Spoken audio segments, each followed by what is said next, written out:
Hi viewers, ఎలా ఉన్నారు అందరూను? ఈరోజు మరో రెసిపీతో మీ ముందుకి వచ్చేసాను. మీకు చూడగానే అర్థమయ్యే ఉంటుంది కదా, పొటాటో ఫ్రైని ఈరోజు మనం చేయబోతున్నాం. నాకైతే భలే ఇష్టం అబ్బా. మీకు కూడా ఇష్టమేనా మరి ఈ కర్రీ? చిన్నపిల్లల నుంచి పెద్దవారికి అందరికీ ఇష్టమైన కర్రీ. ఎలా చేయాలో చేసేద్దామా? మరి ఈ ప్రాసెస్లోకి వెళ్ళిపోదాం. పొటాటోని 1/2 కిలో తీసుకొని ఈ విధంగా కట్ చేసుకున్నాను. తర్వాత స్టవ్ వెలిగించి కడాయి పెట్టి ఆయిల్ వేసుకొని పోపు దినుసులు వేసుకున్నాను.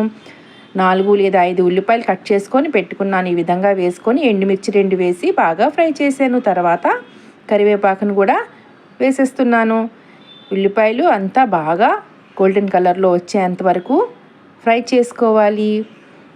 ఇదిగోండి, ఇలా గోల్డెన్ కలర్లో వచ్చింది కదా. ముందుగా కట్ చేసుకొని పెట్టుకున్న పొటాటో పీసెస్ని కూడా ఇందులోని వేసేద్దాం.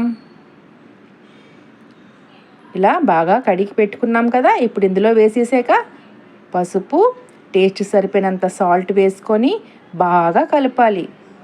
ఈ విధంగా ఉప్పు పసుపు బాగా పట్టేలా 1 నిమిషం పాటు బాగా కలపాలి. ఈ విధంగా కలిపితే కర్రీ చాలా బాగా సాల్ట్ గట్రా బాగా పట్టి టేస్టీగా ఉంటుంది.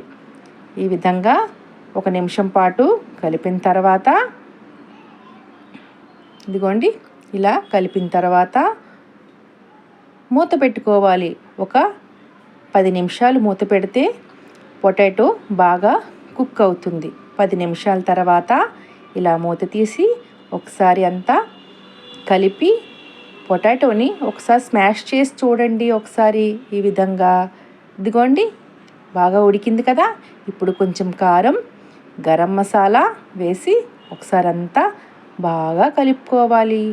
1 నిమిషం పాటు బాగా కలిపితే కారం అనేది కర్రీకి బాగా పడుతుంది. తర్వాత ఒక 2 నిమిషాలు మూత పెట్టి తీస్తే కర్రీ రెడీ. ఎంతో టేస్టీగా ఉండే కర్రీ దాల్ రైస్కి, చపాతీకి, రోటీకి చాలా బాగుంటుందండి. మీరు కూడా తప్పకుండా ట్రై చేయండి.